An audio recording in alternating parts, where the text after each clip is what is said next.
Nak tanya, kalau tak ada SPM, nak join TVET boleh ke?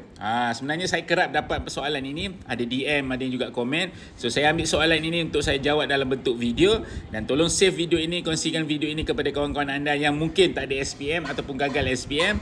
Dan kepada anda yang melihat video ini yang ada pengalaman tak ada SPM atau gagal SPM sekarang ni, dah sambung belajar dekat TVET dan sekarang dah berjaya, komen dekat ruangan komen supaya memberi inspirasi kepada adik-adik kita yang tengok video ini nanti. So, kepada anda, sekiranya anda berminat untuk nak sambung pelajaran ataupun nak sambung pengajian, antara salah satu tempat untuk anda boleh sambung adalah dekat institusi TVET. Paling penting, bidang yang anda nak apply tu, anda kena tengok syarat kelayakan dahulu. Tak semua bidang mewajibkan ada SPM. Hanya ada perlukan 3M sahaja.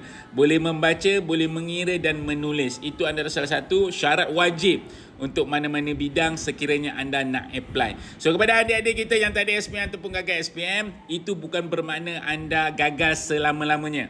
Sebenarnya ada tempat untuk anda untuk continue study, untuk anda terus sambung belajar dan dapatkan pekerjaan terbaik untuk diri anda. Dan paling penting, anda berjaya.